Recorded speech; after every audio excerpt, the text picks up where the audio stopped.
ਕੋਈ ਖਾਸ ਡੇਰੇ ਵਾਲੇ ਨੇ ਮੇਰੀ ਉਹਨਾਂ ਨਾਲ ਅਕਸਰ ਹੀ ਬਹਿਸ ਹੁੰਦੀ ਹੈ ਤਾਂ ਉਹਨਾਂ ਨਾਲ ਮੇਰੀ ਕਈ ਵਾਰੀ ਗੱਲ ਹੋਈ। ਉਹਨਾਂ ਨੇ ਮੈਨੂੰ ਕਈ ਵਾਰੀ ਇਹ ਪੁੱਛਿਆ ਕਿ ਕੀਰਤਨ ਦੇ ਵਿੱਚ ਤੁਹਾਡੇ ਜਿਹੜੇ ਸਾਜ਼ ਹੈ, ਹਾਰਮੋਨੀਅਮ, ਇਹਨਾਂ ਦਾ ਕੀ ਮਤਲਬ, ਇਹਨਾਂ ਦਾ ਕੀ ਫਾਇਦਾ ਹੈ। ਕਿ ਗੁਰੂ ਪਾਤਸ਼ਾਹ ਨੇ ਤੁਹਾਨੂੰ ਆਪਣਾ ਇੱਕ ਓਂਕਾਰ ਲਿਖ ਕੇ ਕੋਡ ਆਫ ਲੈਂਗੁਏਜ ਦੇ ਦਿੱਤੀ। ਕੋਡ ਆਫ ਲੈਂਗੁਏਜ ਕਿ ਉਹਨਾਂ ਨੇ ਇਹ ਦੱਸ ਦਿੱਤਾ ਕਿ ਮੈਂ ਜਦੋਂ ਵੀ ਗੱਲ ਕਰੂੰਗਾ ਉਹ ਦੋ ਚੀਜ਼ਾਂ ਨਾਲ ਕਰੂੰਗਾ, ਇੱਕ ਅੱਖਰ ਤੇ ਦੂਸਰਾ ਨੰਬਰ।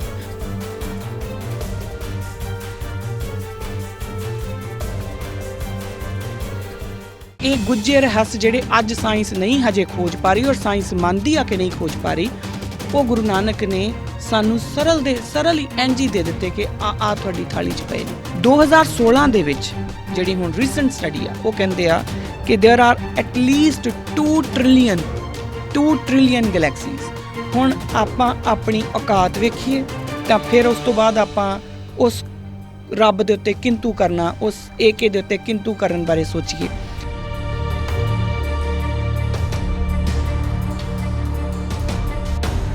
ਨਾ ਉਹਦਾ ਕੋਈ ਨਾਮ, ਨਾ ਉਹਦੇ ਬੱਚੇ, ਹੈ ਨਾ ਉਹਦਾ ਰੂਪ, ਨਾ ਰੇਖ, ਨਾ ਰੰਗ, ਕਿਛ ਤ੍ਰੈ ਗੁਣ ਤੇ ਪ੍ਰਾਪਿਨ। ਹੁਣ ਉਹ ਜਿਹੜਾ ਜਿਹਦਾ ਰੂਪ ਨਹੀਂ, ਰੰਗ ਨਹੀਂ, ਰੇਖ ਨਹੀਂ, ਉਹਨੂੰ ਸਾਇੰਸ ਕਿੱਦਾਂ ਪ੍ਰੂਵ ਕਰੂਗੀ। 200 ਤੋਂ ਉੱਪਰ ਜਿਹੜੇ ਦੇਸ਼ ਨੇ ਉਹਨਾਂ ਵਿੱਚੋਂ ਇੱਕ ਦੇਸ਼ ਹੈ ਤੁਹਾਡਾ ਔਰ ਇੱਕ ਗਲੀ ਹੈ ਤੁਹਾਡੀ ਔਰ ਉਸ ਗਲੀ ਦੇ ਵਿੱਚ ਇੱਕ ਘਰ ਹੈ ਤੁਹਾਡਾ ਔਰ ਉਹਦੇ ਵਿੱਚ ਵੀ 5 ਜੀ ਹੋਣਗੇ, ਵਿੱਚੋਂ ਇੱਕ ਤੁਸੀਂ ਆ। ਔਰ ਉਹ ਉਨੀ ਕੁ ਹੋਂਦ ਲੈ ਕੇ ਅਸੀਂ ਕੁਐਸਚਨ ਕਰਦੇ ਹਾਂ ਕਿ ਕਾਦਰ ਕੋਈ ਹੈ ਜਾਂ ਕਾਦਰ ਕੁਦਰਤ ਹੀ ਆ। ਅਸੀਂ ਇਹੋ ਜਿਹੇ ਸਵਾਲ ਕਰਦੇ ਹਾਂ।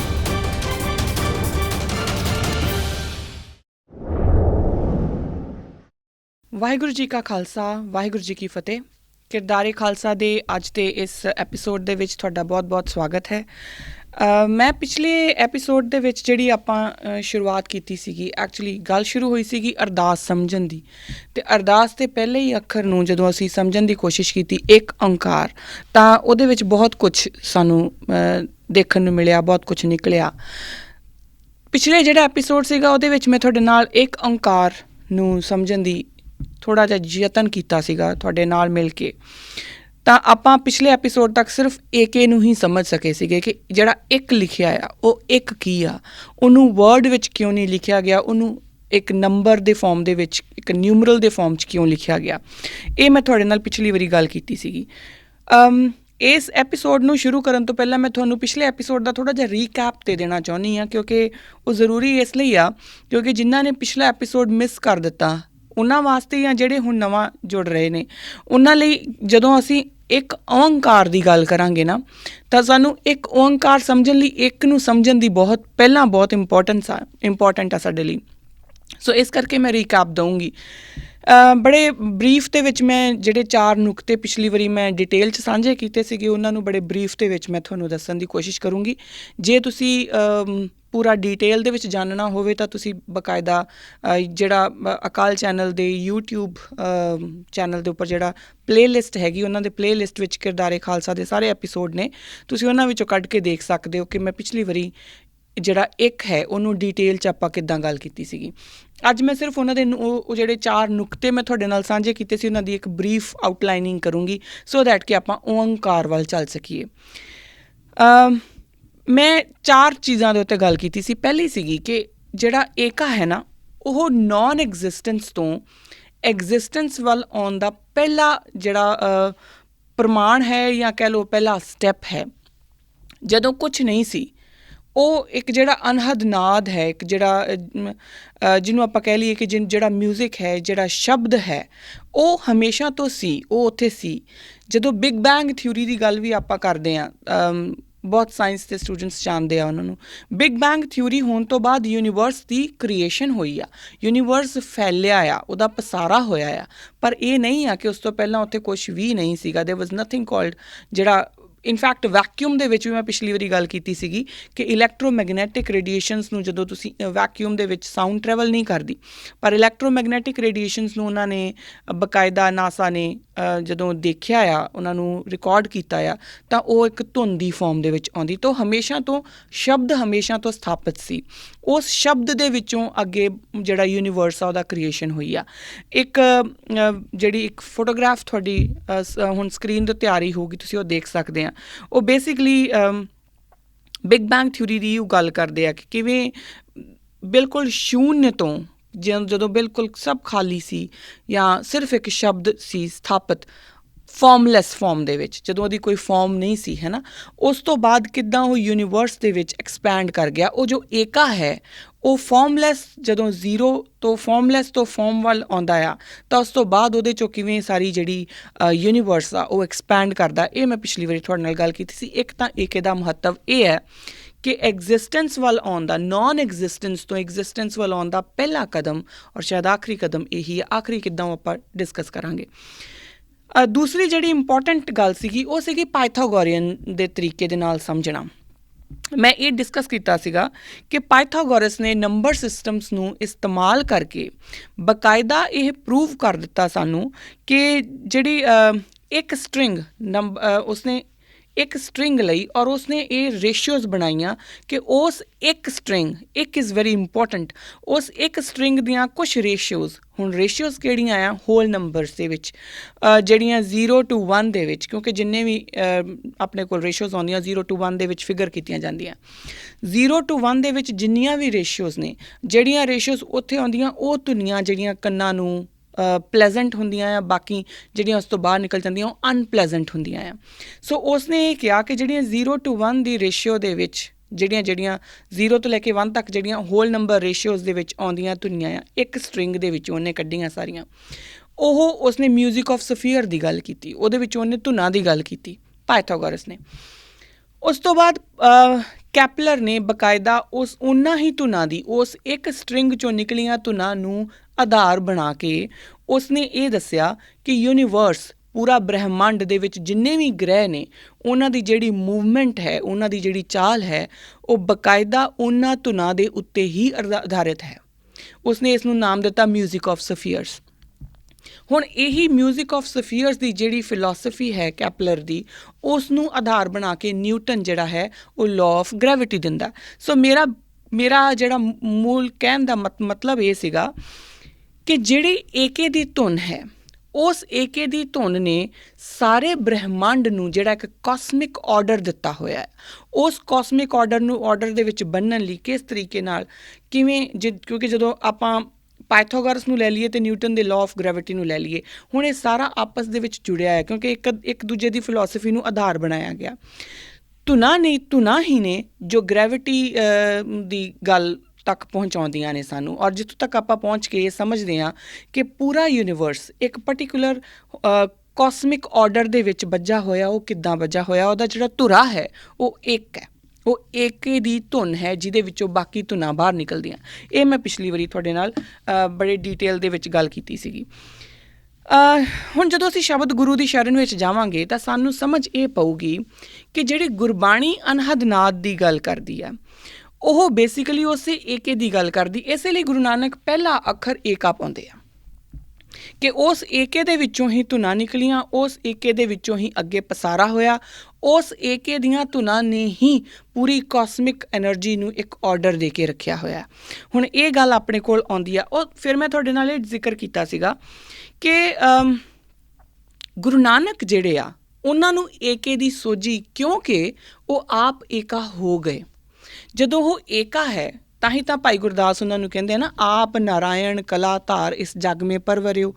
ਜਦੋਂ ਉਹ ਏਕਾ ਹੈ ਤਾਂ ਉਹਨਾਂ ਦੇ ਵਿੱਚੋਂ ਰਾਗ ਨਿਕਲਦੇ ਨੇ, 19 ਰਾਗ, ਜਿਨ੍ਹਾਂ ਦੇ ਵਿੱਚ ਉਹਨਾਂ ਆਪਣੀ ਜਿਹੜੀ ਬਾਣੀ ਹੈ ਉਹ ਬਕਾਇਦਾ ਦਰਜ ਕਰਦੇ ਨੇ। ਉਸ ਤੋਂ ਅੱਗੇ ਆ ਜਾਂਦੇ ਨੇ ਆਪਣੇ ਕੋਲ, ਫਿਰ ਮੈਂ ਤੁਹਾਡੇ ਨਾਲ ਡਿਸਕਸ ਕੀਤਾ ਸੀਗਾ ਭਾਈ ਜੇਠਾ ਜੀ ਦੀ। ਹੁਣ ਤੁਸੀਂ ਇਹ ਦੇਖੋ, ਭਾਈ ਜੇਠਾ ਜੀ ਜਦ ਤੱਕ ਤਾਂ ਆਪਣੀ ਬਾਲ ਅਵਸਥਾ ਦੇ ਵਿੱਚ ਉਹ ਮਾਂ ਬਾਪ ਤੋਂ ਬਿਨਾਂ ਆਪਣੀ ਬੁੱਢੀ ਦਾਦੀ ਦੇ ਨਾਲ ਜਿਹੜੇ ਆ ਘੁੰਗਣੀਆਂ ਵੇਚ ਕੇ ਗੁਜ਼ਰ ਬਸਰ ਕਰ ਰਹੇ ਆ। ਜਦੋਂ ਤੱਕ ਇਹ ਏਕੇ ਦੀ ਜੋਤ ਉਹਨਾਂ ਤੱਕ ਨਹੀਂ ਗਈ, ਉਦੋਂ ਤੱਕ ਉਹ ਭਾਈ ਜੇਠਾ ਨੇ। ਜਦੋਂ ਇਹ ਜੋਤ ਉਹਨਾਂ ਦੇ ਵਿੱਚ ਚਲੇ ਜਾਂਦੀ ਹੈ ਤਾਂ ਉਹ ਗੁਰੂ ਰਾਮਦਾਸ ਮਹਾਰਾਜ ਹੋ ਜਾਂਦੇ ਨੇ, ਜਿਨ੍ਹਾਂ ਨੇ 30-31 ਰਾਗਾਂ ਦੇ ਵਿੱਚ ਜਿਹੜੀ ਹੈਗੀ ਹੈ, 30 ਰਾਗਾਂ ਦੇ ਵਿੱਚ ਉਹ ਬਾਣੀ ਦਰਜ ਕਰਾ ਦਿੰਦੇ ਨੇ। 30 ਰਾਗਾਂ ਦੇ ਵਿੱਚੋਂ ਬਾਣੀ ਜਿਹੜੇ 5 ਰਾਗ ਨੇ ਉਹ ਸਪੈਸੀਫਿਕਲੀ ਗੁਰੂ ਰਾਮਦਾਸ ਪਾਤਸ਼ਾਹ ਦੇ ਹਿੱਸੇ ਆਏ, ਉਹ ਹੋਰ ਕਿਸੇ ਨੇ ਨਹੀਂ ਲਿਖੇ।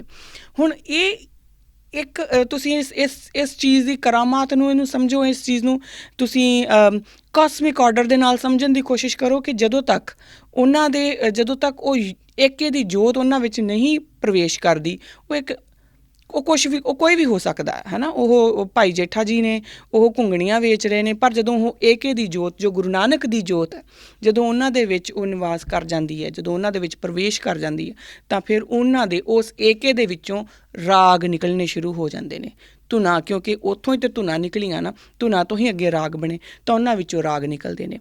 ਇਸੇ ਹੀ ਸਿਲਸਿਲੇ ਦੇ ਵਿੱਚ ਆਪਾਂ ਚੱਲਦੇ ਜਾਈਏ ਤਾਂ ਸਾਡੇ ਗੁਰੂ ਪਾਤਸ਼ਾਹ ਤਕਰੀਬਨ ਆਪਾਂ ਬਹੁਤ ਸਾਰੀਆਂ ਸਾਡੇ ਕੋਲ ਐਗਜ਼ਾਮਪਲ ਨੇ। ਤਾਊਸ ਬਣਦਾ ਆ, ਹੈ ਨਾ, ਸਰੰਦਾ ਬਣਦਾ ਆ, ਉਹ ਬਕਾਇਦਾ ਜਿਹੜੇ ਸਾਡੇ ਮਿਊਜ਼ੀਕਲ ਇੰਸਟਰੂਮੈਂਟਸ ਨੇ, ਸਾਡੇ ਗੁਰੂ ਪਾਤਸ਼ਾਹ ਜਿਹੜੇ ਨੇ ਉਹ ਡਿਜ਼ਾਈਨ ਕਰਦੇ ਆ। ਜਦੋਂ ਤੁਸੀਂ ਏਕੇ ਦੀ ਗੱਲ ਨੂੰ ਸਮਝ ਜਾਓਗੇ ਅਤੇ ਏਕੇ ਦੇ ਵਿੱਚੋਂ ਨਿਕਲਦੀਆਂ ਧੁਨਾਂ ਨੂੰ ਸਮਝ ਜਾਓਗੇ, ਤੁਹਾਨੂੰ ਇਹ ਸਮਝ ਲੱਗ ਜਾਊਗੀ ਕਿ ਗੁਰਬਾਣੀ ਦੇ ਕੀਰਤਨ ਦੇ ਵਾਸਤੇ ਤੰਤੀ ਸਾਜ਼ਾਂ ਦਾ ਮਹੱਤਵ ਕੀ ਹੈ। ਪਿਛਲੇ ਐਪੀਸੋਡ ਦੇ ਵਿੱਚ ਮੈਂ ਕੁਛ ਤੁਕਾਂ ਬੋਲ ਕੇ ਵੀ ਤੁਹਾਨੂੰ ਦੱਸੀਆਂ ਸੀਗੀਆਂ, ਜਿਨ੍ਹਾਂ ਵਿੱਚ ਗੁਰਬਾਣੀ ਦੇ ਵਿੱਚ ਬਕਾਇਦਾ ਤੰਤੀ ਜਿਹੜਾ ਇੱਕ ਸਟਰਿੰਗ ਹੁੰਦੀ ਹੈ, ਤੰਤੀ, ਹੈ ਨਾ, ਉਹ ਸਟਰਿੰਗ ਦੀ ਮਹੱਤਵ ਕੀ ਦੱਸੀ ਗਈ ਆ, ਉਹ ਤੰਤੀ ਸਾਜ਼ਾਂ ਦੀ ਮਹੱਤਵ ਕੀ ਦੱਸਿਆ ਗਿਆ। ਮੈਂ ਕਿਸੇ ਦਾ ਨਾਮ ਨਹੀਂ ਲੈਣਾ ਚਾਹੂੰਗੀ, ਪਰ ਇੱਕ ਗੱਲ ਮੈਂ ਦੱਸਣਾ ਚਾਹੂੰਗੀ ਇੱਥੇ ਕਿ ਬਹੁਤ ਵਾਰੀ ਇੱਕ ਕੋਈ ਖਾਸ ਡੇਰੇ ਵਾਲੇ ਨੇ, ਮੇਰੀ ਉਹਨਾਂ ਨਾਲ ਅਕਸਰ ਹੀ ਬਹਿਸ ਹੁੰਦੀ ਹੈ, ਤਾਂ ਉਹਨਾਂ ਨਾਲ ਮੈਨੂੰ ਬਹਿਸ ਹੀ ਕਹਿ ਸਕਦੇ ਹਾਂ, ਕਿਉਂਕਿ ਜਦੋਂ ਕਿਸੇ ਦਾ ਕੋਈ ਅੱਗੇ ਐਂਡ ਪੁਆਇੰਟ ਨਹੀਂ ਨਿਕਲਣਾ ਤਾਂ ਫਿਰ ਉਹ ਬਹਿਸ ਹੁੰਦੀ ਆ। ਉਹਨਾਂ ਨਾਲ ਮੇਰੀ ਕਈ ਵਾਰੀ ਗੱਲ ਹੋਈ, ਉਹਨਾਂ ਨੇ ਮੈਨੂੰ ਕਈ ਵਾਰੀ ਇਹ ਪੁੱਛਿਆ ਕਿ ਕੀਰਤਨ ਦੇ ਵਿੱਚ ਤੁਹਾਡੇ ਜਿਹੜੇ ਸਾਜ਼ ਹੈ, ਹਾਰਮੋਨੀਅਮ, ਇਹਨਾਂ ਦਾ ਕੀ ਮਤਲਬ, ਇਹਨਾਂ ਦਾ ਕੀ ਫਾਇਦਾ ਹੈ। ਤਾਂ ਹਾਰਮੋਨੀਅਮ ਤਾਂ ਨਹੀਂ, ਕਿਉਂਕਿ ਹਾਰਮੋਨੀਅਮ ਤੰਤੀ ਸਾਜ਼ ਨਹੀਂ ਆਉਂਦਾ, ਉਹ ਤਾਂ ਅੱਜ ਕੱਲ੍ਹ ਆਪਾਂ ਹੁਣ ਬਣਾ ਲਿਆ ਨਾ। ਅਤੇ ਜੋ ਤੰਤੀ ਸਾਜ਼ਾਂ ਦੀ ਗੱਲ ਆ, ਉਹ ਹਮੇਸ਼ਾ ਕਹਿੰਦੇ ਹੁੰਦੇ ਸੀਗੇ ਕਿ ਹਮੇਸ਼ਾ ਮੈਨੂੰ ਇਹ ਗੱਲ ਮੇਰੇ ਨਾਲ ਹੁੰਦੀ ਆ। ਤਾਂ ਇਸ ਗੱਲ ਦਾ ਜਿਹੜਾ ਆਨਸਰ ਹੈ ਉਹ ਇਹ ਆ ਕਿ ਬੇਸਿਕਲੀ ਸਾਰੀਆਂ ਜਿਹੜੀ ਜਦੋਂ ਪੂਰਾ ਬ੍ਰਹਿਮੰਡ ਇੱਕ ਸਾਜ਼ ਦੇ ਉੱਪਰ ਨੱਚ ਰਿਹਾ, ਜਦੋਂ ਪੂਰੇ ਬ੍ਰਹਿਮੰਡ ਦੇ ਵਿੱਚ ਇੱਕੋ ਹੀ ਸਾਜ਼ ਗੂੰਜ ਰਿਹਾ ਔਰ ਉਸ ਸਾਜ਼ ਦੇ ਵਿੱਚੋਂ ਅੱਗੇ ਕ੍ਰੀਏਸ਼ਨਸ ਹੋ ਰਹੀਆਂ, ਤਾਂ ਜਦੋਂ ਤੁਸੀਂ ਤੰਤੀ ਸਾਜ਼ ਜਿਹੜੇ ਨੇ ਉਹਨਾਂ ਦੇ ਨਾਲ ਜਿਹੜਾ ਕਥਾ ਕੀਰਤਨ, ਕਿਉਂਕਿ ਗੁਰਬਾਣੀ ਜਿਹੜੀ ਉਹ ਨਿਰਧਾਰਿਤ ਰਾਗਾਂ ਦੇ ਵਿੱਚ ਦਰਜ ਹੈ, ਤੁਸੀਂ ਉਹਨਾਂ ਦੇ ਨਾਲ ਕਰੋਗੇ, ਤੁਹਾਡੀ ਆਤਮਾ ਦਾ ਜੋੜ ਕਰਾਉਂਦਾ ਹੈ ਨਾ। ਅਤੇ ਇਸ ਕਰਕੇ ਕਿਉਂਕਿ ਸਾਡੇ ਗੁਰੂਆਂ ਨੇ ਉਹ ਏਕੇ ਦੀ ਹੋਂਦ ਨੂੰ ਪਹਿਚਾਣਿਆ, ਉਸ ਏਕੇ ਦੇ ਵਿੱਚੋਂ ਹੀ ਉਹ ਆਪ ਏਕਾ ਹੋ ਗਏ ਔਰ ਉਹਨਾਂ ਵਿੱਚੋਂ ਰਾਗ ਨਿਕਲੇ। ਇਸ ਕਰਕੇ ਸਾਨੂੰ ਜਿਹੜਾ ਉਹ ਤੰਤੀ ਸਾਜ਼ ਜਿਹੜੇ ਨੇ ਉਹ ਸਾਡੇ ਕੀਰਤਨ ਦੇ ਵਿੱਚ ਇੰਪੋਰਟੈਂਸ ਰੱਖਦੇ ਨੇ। ਤੀਸਰੀ ਗੱਲ ਜਿਹੜੀ ਮੈਂ ਕੀਤੀ ਸੀਗੀ ਉਹ ਇਹ ਸੀਗੀ ਕਿ ਏਕੇ ਤੋਂ ਅੱਗੇ ਬਹੁਤ ਕੁਛ ਬਣ ਸਕਦਾ। ਉਹ ਇਹ ਹੈ ਕਿ ਜਿਵੇਂ ਆਪਾਂ ਪਾਇਥਾਗੋਰਸ ਦੀ ਮੈਂ ਦੁਬਾਰਾ ਗੱਲ ਕੀਤੀ ਸੀਗੀ ਕਿ ਪਾਇਥਾਗੋਰੀਅਨ ਲੋਕ ਜਿਹੜੇ ਨੇ ਬਕਾਇਦਾ ਉਹ ਏਕੇ ਨੂੰ ਨੰਬਰ ਮੰਨਦੇ ਹੀ ਨਹੀਂ। ਉਹ ਕਹਿੰਦੇ ਨੇ ਵੀ ਨੰਬਰ ਜਿਹੜੇ ਹੁੰਦੇ ਆ ਉਹ ਜ਼ਿਆਦਾ ਹੁੰਦੇ ਆ, ਪਲੂਰਲ ਹੁੰਦੇ ਆ, ਏਕਾ ਸਿੰਗੂਲਰ ਆ। ਏਕੇ ਦੇ ਵਿੱਚੋਂ ਤਾਂ ਪਲੂਰਲ ਬਣਦੇ ਆ, ਪਰ ਏਕਾ ਕਿਸੇ ਵਿੱਚੋਂ ਨਹੀਂ ਬਣਦਾ, ਉਹ ਇਹ ਮੰਨਦੇ ਨੇ। ਔਰ ਇਹ ਗੱਲ ਸੱਚ ਵੀ ਆ। ਤੁਸੀਂ ਏਕੇ ਦੇ ਵਿੱਚੋਂ 3 ਤਾਂ ਕੱਢ ਸਕਦੇ ਹੋ, 1 + 1 + 1 = 3, ਪਰ ਜੇ ਤੁਸੀਂ ਇਹ ਕਹੋ ਕਿ ਹੁਣ ਆਪਾਂ 3 ਦੇ ਵਿੱਚੋਂ 1 ਕੱਢਣਾ ਆ ਤਾਂ ਉਹ ਫਿਰ ਮਾਈਨਸ ਕਰਨਾ ਪਊ, ਘਟਾਉਣਾ ਪਊ, ਹੈ ਨਾ। ਲੇਕਿਨ ਉਹਦੇ ਵਿੱਚੋਂ ਨਹੀਂ ਨਿਕਲੂਗਾ, ਫਿਰ ਉਹ ਤਿੰਨ ਨੂੰ ਹੀ ਅਸਲ 'ਚ ਮਾਈਨਸ ਕਰਦੇ, ਤੁਸੀਂ 3 ਨੂੰ ਹੀ ਤੋੜਦੇ ਆ ਅਤੇ ਫਿਰ ਇੱਕ ਹੁੰਦਾ ਹੈ, 3 ਨੂੰ ਹੀ ਤੋੜਦੇ ਆ, 3 ਨੂੰ ਮਾਰਦੇ ਆ ਬੇਸਿਕਲੀ, ਹੈ ਨਾ। ਤੋ ਏਕੇ ਤੋਂ ਅੱਗੇ ਪਸਾਰਾ ਹੁੰਦਾ ਆ, ਸਗਲ ਜਗਤ ਜਿਹੜਾ ਉਹਦਾ ਪਸਾਰਾ ਹੁੰਦਾ ਇਸ ਤੋਂ ਬਾਅਦ। ਸੋ ਇਸੇ ਲਈ ਜਿਹੜਾ 1 ਨੰਬਰ ਹੈ ਉਹ ਨਾ ਤਾਂ ਪ੍ਰਾਈਮ ਹੈ ਨਾ ਕੰਪੋਜ਼ਿਟ ਹੈ। ਇਹ ਗੱਲ ਮੈਂ ਤੁਹਾਡੇ ਨਾਲ ਸਾਂਝੀ ਕੀਤੀ ਸੀ। ਜਿਹੜਾ ਚੌਥਾ ਨੁਕਤਾ ਆ ਉਹ ਇਹ ਆ ਕਿ ਗੁਰੂ ਪਾਤਸ਼ਾਹ ਨੇ ਤੁਹਾਨੂੰ ਆਪਣਾ ਇੱਕ ਓਂਕਾਰ ਲਿਖ ਕੇ ਕੋਡ ਆਫ ਲੈਂਗੁਏਜ ਦੇ ਦਿੱਤੀ। ਕੋਡ ਆਫ ਲੈਂਗੁਏਜ ਕਿ ਉਹਨਾਂ ਨੇ ਦੱਸ ਦਿੱਤਾ ਕਿ ਮੈਂ ਜਦੋਂ ਵੀ ਗੱਲ ਕਰੂੰਗਾ ਉਹ 2 ਚੀਜ਼ਾਂ ਨਾਲ ਕਰੂੰਗਾ, ਇੱਕ ਅੱਖਰ ਅਤੇ ਦੂਸਰਾ ਨੰਬਰ। ਹੁਣ ਉਹ ਨੰਬਰ ਇਕੱਲਾ ਨੰਬਰ ਨਹੀਂ ਹੈ, ਉਹ ਕਾਊਂਟਿੰਗ ਵਾਲਾ ਨੰਬਰ ਨਹੀਂ ਰਹਿ ਜਾਂਦਾ, ਉਹਦਾ ਮਤਲਬ ਹੈ ਪੂਰੇ ਸਾਜ਼ਾਂ ਦੀ ਗੱਲ, ਹੈ ਨਾ। ਅਤੇ ਸਾਜ਼ ਇੱਕ ਦੇ ਵਿੱਚ ਸਾਜ਼, ਹੁਣ ਪੂਰੇ ਗੁਰੂ ਗ੍ਰੰਥ ਸਾਹਿਬ ਮਹਾਰਾਜ ਦੇ ਵਿੱਚ ਅੱਖਰ ਨੇ ਅਤੇ ਨਿਰਧਾਰਿਤ ਰਾਗ ਨੇ, ਹੈ ਨਾ, ਮਿਊਜ਼ਿਕ ਦੀ ਗੱਲ ਆ। ਤਾਂ ਇਹ ਉਹਨਾਂ ਦੀ ਕੋਡ ਆਫ ਲੈਂਗੁਏਜ ਵੀ ਹੈਗਾ ਕਿ ਉਹ ਇਸ ਤਰੀਕੇ ਨਾਲ ਗੱਲ ਕਰਨਗੇ। ਹੁਣ ਜਦੋਂ ਆਪਾਂ ਸ਼ਬਦ ਗੁਰੂ ਨੂੰ ਸਮਝਣਾ ਹੈ ਨਾ, ਤਾਂ ਪਹਿਲਾਂ ਇਹ ਏਕੇ ਨੂੰ ਸਮਝਿਆ ਜਾਣਾ ਬਹੁਤ ਜ਼ਰੂਰੀ ਸੀ। ਇਸ ਕਰਕੇ ਮੈਂ ਏਕੇ ਦੇ ਉੱਤੇ ਇੰਨਾ ਸਟਰੈਸ ਦਿੱਤਾ ਆ। ਹੁਣ ਅਗਲੀ ਗੱਲ ਆਉਂਦੀ ਆ, ਜਿਵੇਂ ਮੈਂ ਪਿਛਲੀ ਵਾਰੀ ਕਿਹਾ ਸੀ ਕਿ ਅੱਖਰ ਅਤੇ ਨੰਬਰ ਨੂੰ ਮਿਲਾ ਕੇ ਇੱਕ ਡਾਇਲੋਗ ਬਣਿਆ, ਇਤਿਹਾਸ ਦੇ ਵਿੱਚ ਪਹਿਲੀ ਵਾਰੀ ਹੋਇਆ। ਕਦੀ ਵੀ ਇਸ ਤਰ੍ਹਾਂ ਨਹੀਂ ਹੁੰਦਾ। ਤੁਸੀਂ ਜਦੋਂ ਮੈਂ ਹੁਣ ਤੁਹਾਡੇ ਨਾਲ ਗੱਲ ਕਰ ਰਹੀ ਹਾਂ ਅਤੇ ਜੇ ਮੈਂ ਸਿਰਫ ਨੰਬਰ ਬੋਲੀ ਜਾਵਾਂ, ਤੁਹਾਨੂੰ ਮੇਰੀ ਗੱਲ ਸਮਝ ਨਹੀਂ ਆਉਣੀ। ਮੈਂ ਅੱਖਰ ਬੋਲ ਰਹੀ ਹਾਂ ਤੁਹਾਨੂੰ, ਕਿਉਂਕਿ ਉਹ ਸਾਡੀ ਭਾਸ਼ਾ ਹੈ। ਗੁਰੂ ਨਾਨਕ ਪਾਤਸ਼ਾਹ ਨੇ ਇੱਕ ਅੱਖਰ ਲਿਆ ਅਤੇ ਇੱਕ ਨਿਊਮਰਲ ਲਿਆ, ਇੱਕ ਐਲਫਾਬੈਟ ਔਰ ਇੱਕ ਨਿਊਮਰਲ, ਉਹਨਾਂ ਦੋਨਾਂ ਨੂੰ ਮਿਲਾ ਕੇ ਇੱਕ ਐਡਾ ਵੱਡਾ ਫਲਸਫਾ ਡਾਇਲੋਗ ਫਾਰਮ ਦੇ ਵਿੱਚ ਤੁਹਾਨੂੰ ਦੇ ਦਿੱਤਾ ਕਿ ਉਹਨੂੰ ਸਮਝਣ ਲਈ ਸਾਨੂੰ ਪਤਾ ਨਹੀਂ ਕਿੰਨੇ ਸਮੇਂ ਹੋਰ ਲੱਗ ਜਾਣਗੇ। ਯਕੀਨ ਮੰਨਿਆ ਜੇ ਜਿੰਨਾ ਮੈਂ ਇਹਦੇ ਵਿੱਚ ਅੱਗੇ ਇਨ ਡੈਪਥ ਦੇਖ ਰਹੀ ਹਾਂ ਨਾ, ਮੈਂ ਨਾਸਾ ਦੀ ਬਕਾਇਦਾ ਜਿਹੜੀ ਵੈਬਸਾਈਟ ਆ ਉਹਦੇ ਅੱਜ ਕੱਲ੍ਹ ਮੇਰਾ ਬਹੁਤਾ ਟਾਈਮ ਉੱਧਰ ਜਾ ਰਿਹਾ, ਉਹਦੇ 'ਤੇ ਜੋ ਵੀ ਉਹਨਾਂ ਦੇ ਡਾਕੂਮੈਂਟਸ ਆ ਮੈਂ ਉਹ ਜਦੋਂ ਸਟੱਡੀ ਕਰ ਰਹੀ ਹਾਂ ਤਾਂ ਮੈਨੂੰ ਇਹ ਸਮਝ ਨਹੀਂ ਲੱਗਦੀ ਕਿ ਮੈਂ ਕਿਹੜੇ ਅੱਖਰ, ਉਹ ਮੇਰੇ ਅੱਖਰ ਮੁੱਕ ਜਾਂਦੇ ਆ ਜਿਨ੍ਹਾਂ ਵਿੱਚ ਮੈਂ ਗੁਰੂ ਨਾਨਕ ਪਾਤਸ਼ਾਹ ਦੀ ਤਾਰੀਫ ਕਰ ਸਕਾਂ ਕਿ ਉਹ ਵਾਕਈ ਹੀ ਨਾਰਾਇਣ ਕਲਾਧਾਰ ਆਏ ਹੋਣਗੇ।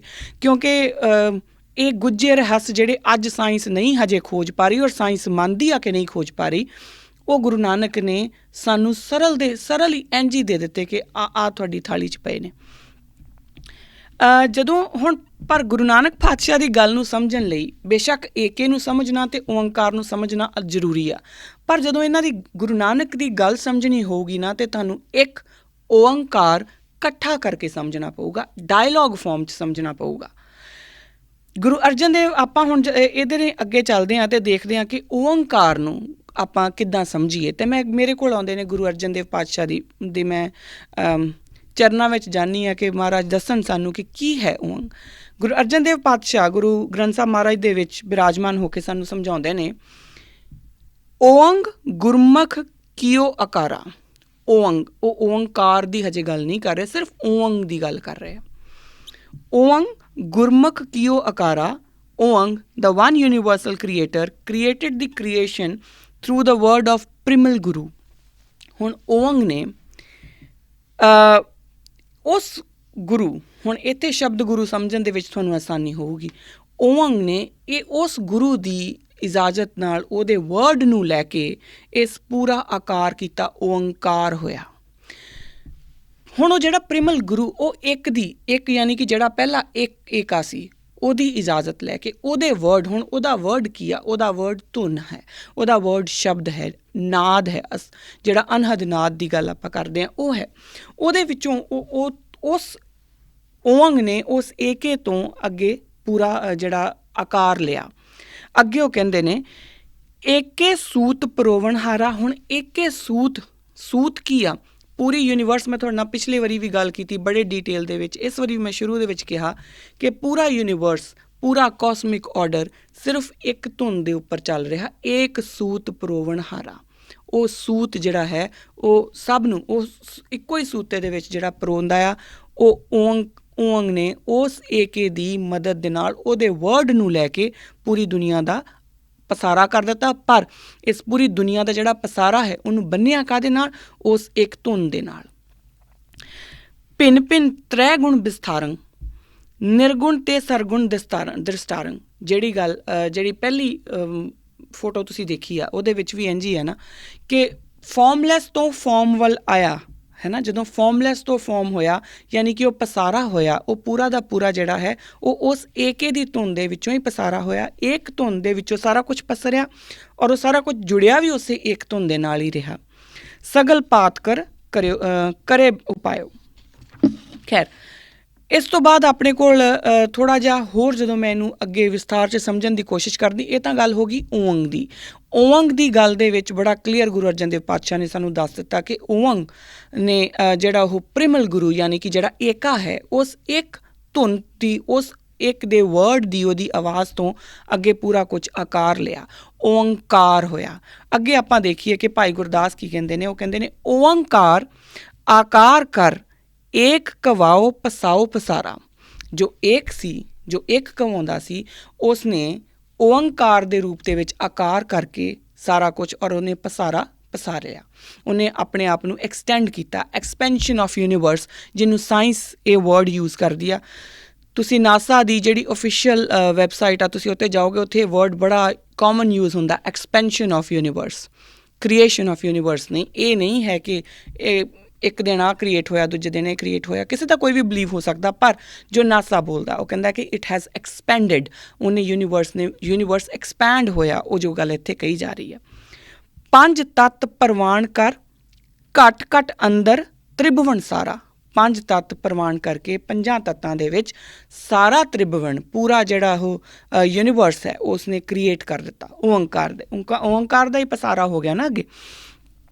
ਕਾਦਰ ਕਿਨੇ ਨਾ ਲਖਿਆ ਕੁਦਰਤ ਸਾਜ ਕੀ ਅਵਤਾਰਾ। ਕਿ ਕਾਦਰ ਨੂੰ ਤਾਂ ਕਿਸੇ ਨੇ ਨਹੀਂ ਦੇਖਿਆ, ਪਰ ਉਸਨੇ ਕੁਦਰਤ ਸਾਜ ਕੇ ਸਾਰਾ ਪਸਾਰਾ ਕਰ ਦਿੱਤਾ।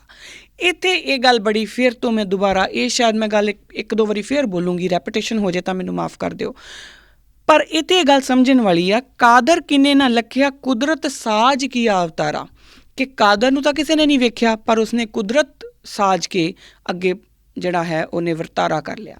ਹੁਣ ਜਿੱਦਾਂ ਮੈਂ ਤੁਹਾਨੂੰ ਪਹਿਲਾਂ ਗੱਲ ਕੀਤੀ ਸੀਗੀ ਕਿ ਏਕੇ ਦਾ ਮਹੱਤਵ ਕੀ ਹੈ।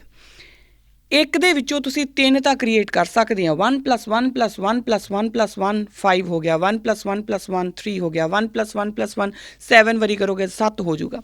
ਸੋ ਉਸ ਏਕੇ ਦੇ ਵਿੱਚੋਂ ਤਾਂ ਸਾਰੇ ਨੰਬਰ ਸਿਸਟਮ ਜਿੱਦਾਂ ਬਣ ਜਾਂਦਾ ਹੈ, ਇਸੇ ਤਰੀਕੇ ਨਾਲ ਉਸ ਏਕੇ ਦੇ ਵਿੱਚੋਂ ਪੂਰਾ ਜਿਹੜਾ ਯੂਨੀਵਰਸ ਆ ਉਹ ਕ੍ਰੀਏਟ ਹੋ ਗਿਆ, ਜਿਹੜੀ ਕੁਦਰਤ ਆ ਉਹ ਕ੍ਰੀਏਟ ਹੋ ਗਈ। ਹੁਣ ਜਿਹੜਾ ਏਕਾ ਹੈ ਉਹ 3 ਦੇ ਵਿੱਚ ਤਾਂ ਹੈ, ਪਰ ਜੇ ਤੁਸੀਂ ਇਹ ਕਹੋ ਕਿ 3 ਹੀ ਏਕਾ ਹੈ ਤਾਂ ਉਹ ਗਲਤ ਹੋ ਜਾਊਗਾ। ਇਸੇ ਕਰਕੇ ਜਿਹੜੇ ਅੱਜ ਆਪਣੇ ਕੋਲ ਇੱਕ ਦੁਵਿਧਾ ਜੀ ਬਣੀ ਹੋਈ ਆ ਨਾ ਕਿ ਕੁਦਰਤ ਹੀ ਜੀ ਪਰਮਾਤਮਾ ਹੈ। ਬੇਸਿਕਲੀ ਪਰਮਾਤਮਾ ਕੁਦਰਤ ਦੇ ਵਿੱਚ ਹੈ, ਬਲਿਹਾਰੀ ਕੁਦਰਤ ਵਸਿਆ, ਗੱਲ ਸਹੀ ਆ, ਬਿਲਕੁਲ ਸਹੀ ਹੈ, ਤੇਰਾ ਅੰਤ ਨਾ ਜਾਏ ਲਖਿਆ, ਪਰ ਉਹ ਕੁਦਰਤ ਹੀ ਕਾਦਰ ਹੈ, ਇਹ ਥੋੜ੍ਹਾ ਗੜਬੜ ਹੈ। ਇਹ ਇਸੇ ਲਈ ਏਕਾ ਸਮਝਣ ਦੀ ਜ਼ਰੂਰਤ ਹੈ ਕਿ ਏਕੇ ਤੋਂ 3 ਤਾਂ ਬਣ ਗਏ ਪਰ 3 ਹੀ ਏਕਾ ਹੈ, ਇਹ ਗਲਤ ਹੈ। ਕਾਦਰ ਨੇ ਕੁਦਰਤ ਨੂੰ ਬਣਾਇਆ, ਬਿਲਕੁਲ ਠੀਕ, ਕੁਦਰਤ ਜਿਹੜੀ ਹੈਗੀ ਉਹਦੇ ਵਿੱਚ ਕਾਦਰ ਵਸਿਆ ਹੋਇਆ, ਬਿਲਕੁਲ ਸੱਚ, ਏਕਾ 3 ਦੇ ਵਿੱਚ ਵਸਿਆ ਹੋਇਆ ਨਾ, ਪਰ ਕੁਦਰਤ ਹੀ ਕਾਦਰ ਹੈ, ਇੱਥੇ ਆਪਾਂ ਮਾਰ ਖਾ ਜਾਂਦੇ ਹਾਂ। ਅੱਗੇ ਚੱਲੀਏ ਤਾਂ ਭਾਈ ਗੁਰਦਾਸ ਕਹਿੰਦੇ ਨੇ, ਇੱਕ ਦੋ ਕੁਦਰਤ ਲੱਖ ਕਰ, ਲੱਖ ਬੇਅੰਤ ਅਸੰਖ ਅਪਾਰਾ। ਇੱਕ ਦੋ ਕੁਦਰਤ, ਇੱਕ ਤੋਂ ਬਾਅਦ ਫਿਰ ਉਹਨੇ ਕਈ ਤਰ੍ਹਾਂ ਦੀਆਂ ਜਿਹੜੀ ਕਈ ਕੁਦਰਤ ਦੇ ਵੀ ਬੜੀਆਂ ਮਾਇਰਿਆਡ ਫਾਰਮਸ ਜਿਹੜੀਆਂ ਉਹਨੇ ਬਣਾ ਕੇ ਸਾਨੂੰ ਦੇ ਦਿੱਤੀਆਂ। ਰੋਮ ਰੋਮ ਵਿੱਚ, ਇਹ ਲਾਈਨ ਬੜੀ ਇੰਪੋਰਟੈਂਟ ਔਰ ਸਮਝਣ ਵਾਲੀ ਹੈ, ਰੋਮ ਰੋਮ ਵਿੱਚ ਰੱਖੀਓਨ ਕਰ ਬ੍ਰਹਿਮੰਡ ਕਰੋੜ ਸੁਮਾਰਾ।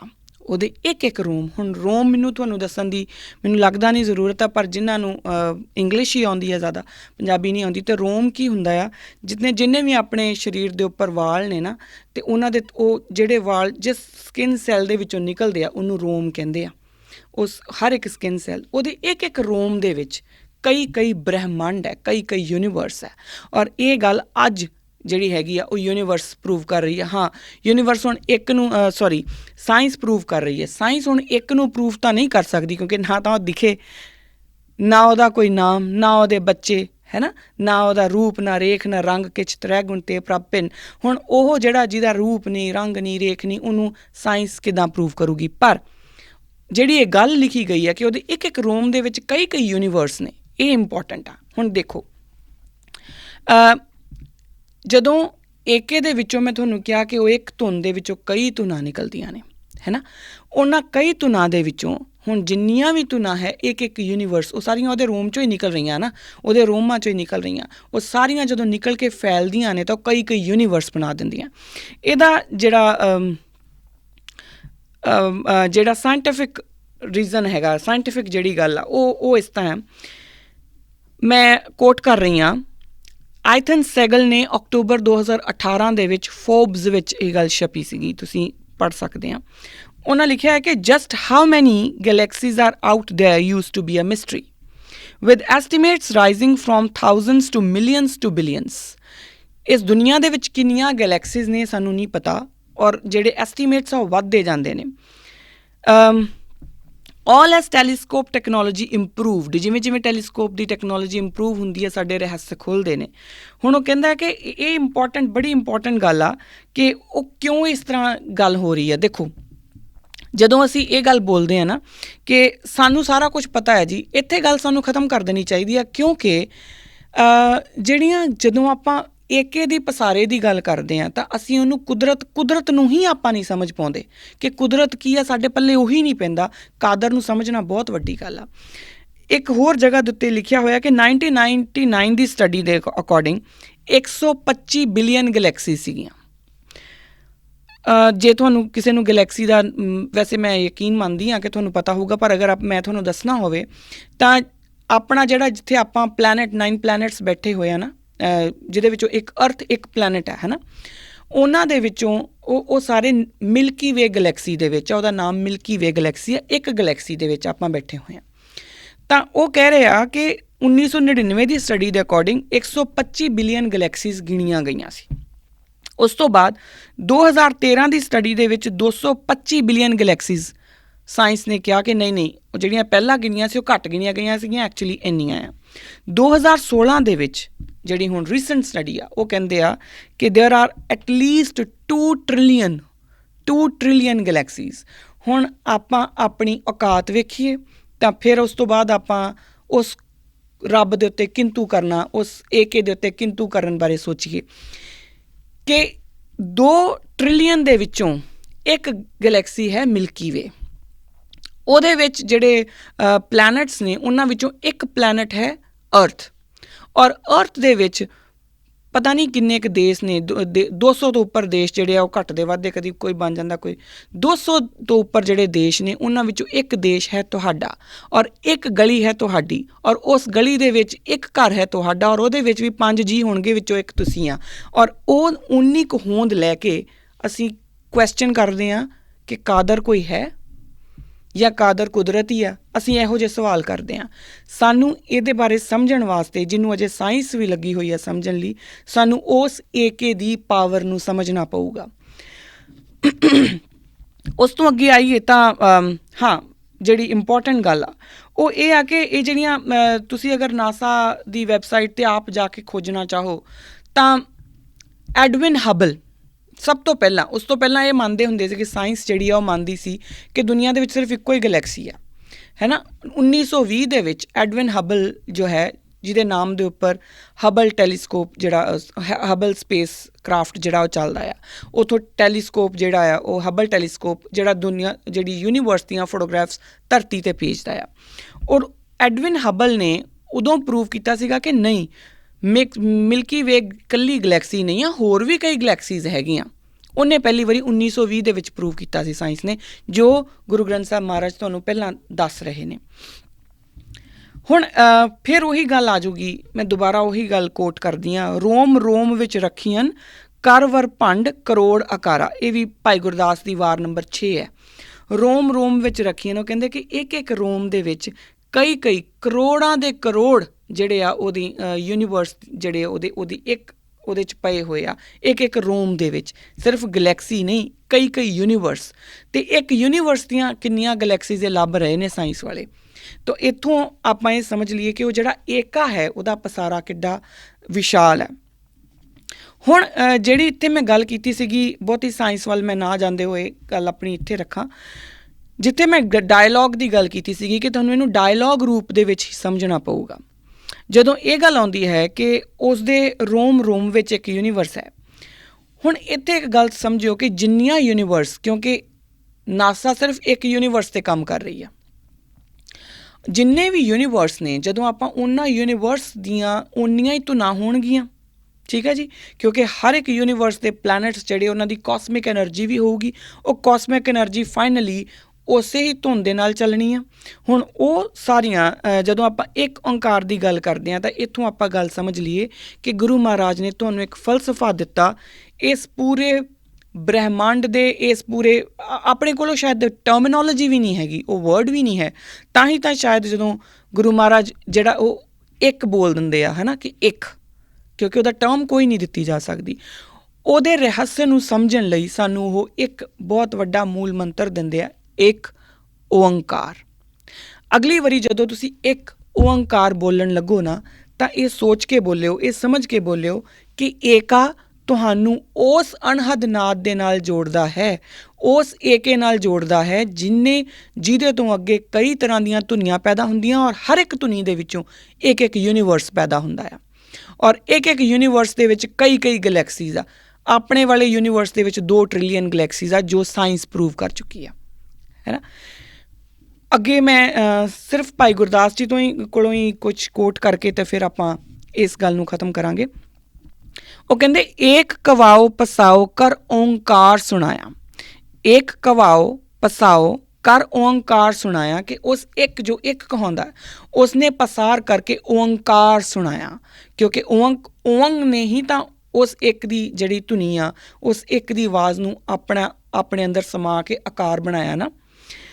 ਓਅੰਕਾਰ ਆਕਾਰ ਲੱਖ ਬ੍ਰਹਿਮੰਡ ਬਣਾਇਆ। ਹੁਣ ਜਦੋਂ ਓਅੰਕਾਰ ਨੇ ਫਿਰ ਅੱਗੇ ਆਕਾਰ ਲਿਆ ਤਾਂ ਉਹਨੇ ਲੱਖ ਬ੍ਰਹਿਮੰਡ ਬਣਾ ਲਏ। 5 ਤੱਤ ਉਤਪਤ ਲੱਖ, 3 ਲੋਆ ਲੋ ਸੁਹਾਇਆ, ਕਿ 5 ਤੱਤ ਫਿਰ ਉਸਨੇ ਉਤਪਤ ਕੀਤੇ ਓਂਕਾਰ ਨੇ। ਔਰ ਉਹਦੇ ਵਿੱਚੋਂ ਜਿਹੜੇ ਹੈ ਉਹ 3 ਜਿਹੜੇ ਲੋਕ ਹੈ 3 ਵਰਲਡਸ ਉਹ ਪੈਦਾ ਹੋਈਆਂ। 3 ਵਰਲਡ ਸਾਰਿਆਂ ਨੂੰ ਪਤਾ ਆ, ਇੱਕ ਹੈਵਨ ਜਿਹਨੂੰ ਆਪਾਂ ਬੋਲਦੇ ਹਾਂ, ਇੱਕ ਧਰਤੀ ਔਰ ਇੱਕ ਐਟਮੋਸਫੇਅਰ।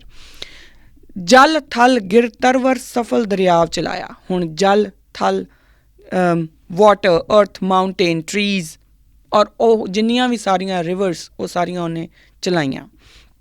ਲੱਖ ਦਰਿਆਓ ਸਮਾਓ ਕਰ ਤਿਲ ਤੁਲ ਨਾ ਤੁਲਾਇਆ। ਔਰ ਉਹਨਾਂ ਲੱਖਾਂ ਦਰਿਆਵਾਂ ਨੂੰ, ਉਹ ਜਿਹੜੀਆਂ ਰਿਵਰਸ ਨੇ ਉਹਨਾਂ ਨੂੰ ਸਮਾਉਣ ਲਈ ਓਸ਼ੀਅਨਸ ਬਣਾਏ, ਹੈ ਨਾ।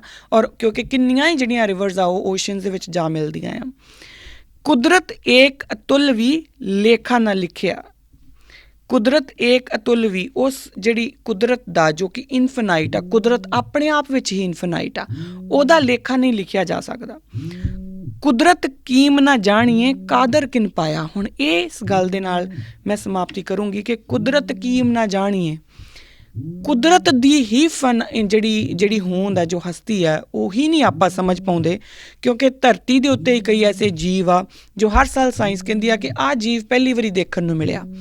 ਕੁਦਰਤ ਦਾ ਅੰਤ ਹੀ ਬੰਦਾ ਨਹੀਂ ਪਾ ਸਕਦਾ, ਅਤੇ ਉਸ ਕਾਦਰ ਦਾ ਅੰਤ ਪਾਉਣ ਦੀ ਆਪਾਂ ਭੁਲੇਖਾ ਵੀ ਕਿੱਦਾਂ ਪਾ ਸਕਦੇ ਹਾਂ। ਸਾਨੂੰ ਇਹ ਲੱਗ ਵੀ ਕਿਵੇਂ ਸਕਦਾ ਕਿ ਉਸ ਕਾਦਰ ਦਾ ਵੀ ਕੋਈ ਅੰਤ ਹੈ ਔਰ ਅਸੀਂ ਉਹ ਅੰਤ ਪਾਲਾਂਗੇ। ਹੁਣ ਬਹੁਤੇ ਲੋਕ ਜਿਹੜੇ ਆ ਉਹ ਜਿਹੜੇ ਰੱਬ 'ਤੇ ਵਿਸ਼ਵਾਸ ਕਰਦੇ ਨਾ, ਰੱਬ ਇਜ਼ ਬੇਸਿਕਲੀ ਉਹ ਏਕਾ ਜਿਹਦੀ ਐਨਰਜੀ ਹੈ ਨਾ, ਜਿਹਦੀ ਐਨਰਜੀ ਤੋਂ ਹੀ ਇਹ ਸਾਰਾ ਜਿਹੜਾ ਪਸਾਰਾ ਪਸਰਿਆ ਹੋਇਆ। ਤੁਸੀਂ, ਮੈਂ, ਆਪਾਂ ਸਾਰੇ ਇੱਕ ਕੋਸਮਿਕ ਐਨਰਜੀ ਦੇ ਨਾਲ ਇੱਕ ਦੂਜੇ ਨਾਲ ਜੁੜੇ ਹੋਏ ਹਾਂ। ਜੋ ਮੈਨੂੰ ਸੁਣ ਰਹੇ ਆ ਜਾਂ ਕਿਸੇ ਤਰੀਕੇ ਨਾਲ, ਇਹ ਤੁਹਾਨੂੰ ਜਾਂ ਮੈਨੂੰ ਲੱਗਦਾ ਹੋ ਸਕਦਾ ਹੈ ਪਹਿਲੀ ਵਾਰੀ ਦੇਖੀ ਆ ਆਪਾਂ ਐਨਰਜੀਜ਼ ਹਾਂ। ਔਰ ਇਹ ਸਾਇੰਸ ਦਾ ਹੀ ਇੱਕ ਰੂਲ ਆ, energy can neither be created nor destroyed, it can only be transformed from one form to another। ਤਾਂ ਮੈਂ ਔਰ ਤੁਸੀਂ ਹਮੇਸ਼ਾ ਤੋਂ ਹੀ ਇੱਥੇ ਸੀਗੇ ਕਿਸੇ ਨਾ ਕਿਸੇ ਐਨਰਜੀ ਦੀ ਫਾਰਮ ਦੇ ਵਿੱਚ, ਹੈ ਨਾ। ਆਪਾਂ ਇੱਕ ਦੂਸਰੇ ਦੀ ਸਿਰਫ ਇੰਨੀ ਕੁ ਗੱਲ ਸਮਝ ਲਈਏ ਕਿ ਜਦੋਂ ਕੋਈ ਕੁਛ ਵੀ ਬੋਲਦਾ ਹੈ, ਚਾਹੇ ਉਹ ਸਾਨੂੰ ਠੀਕ ਲੱਗੇ ਚਾਹੇ ਨਹੀਂ, ਆਪਾਂ ਸਹੀ ਔਰ ਗਲਤ ਦੋਵਾਂ ਦੀ ਰਿਸਪੈਕਟ ਕਰਨਾ ਸਿੱਖ ਲਈਏ, ਫਿਰ ਸਾਡੇ ਰਸਤੇ ਖੁੱਲ੍ਹਣਗੇ। ਸਿਰਫ ਇਹ ਸੋਚ ਲੈਣਾ ਕਿ ਨਹੀਂ ਜੋ ਇਹ ਬੋਲਿਆ ਤਾਂ ਗਲਤ ਆ, ਦੈਟ ਮੀਨਸ ਕਿ ਅਸੀਂ ਆਪਣੇ ਦਰਵਾਜ਼ੇ ਬੰਦ ਕੀਤੇ ਹੋਏ ਆ, ਅਸੀਂ ਸੁਣਨਾ ਹੀ ਨਹੀਂ ਚਾਹੁੰਦੇ। ਆਪਣੇ ਦੁਸ਼ਮਣ ਦੀ ਵੀ ਗੱਲ ਸੁਣੋ ਔਰ ਰਿਸਪੈਕਟਫੁਲੀ ਸੁਣੋ, ਫਿਰ ਉਸ ਇੱਕ ਓਂਕਾਰ ਤੱਕ ਜਿਹੜਾ ਹੈ ਆਪਾਂ ਪਹੁੰਚ ਸਕਦੇ ਹਾਂ, ਜਾਂ ਕਹਿ ਲਈਏ ਕਿ ਉਹਦਾ ਕੁਝ ਇੱਕ ਛਿਣ ਮਾਤਰ ਆਪਾਂ ਸਮਝ ਸਕਦੇ ਹਾਂ।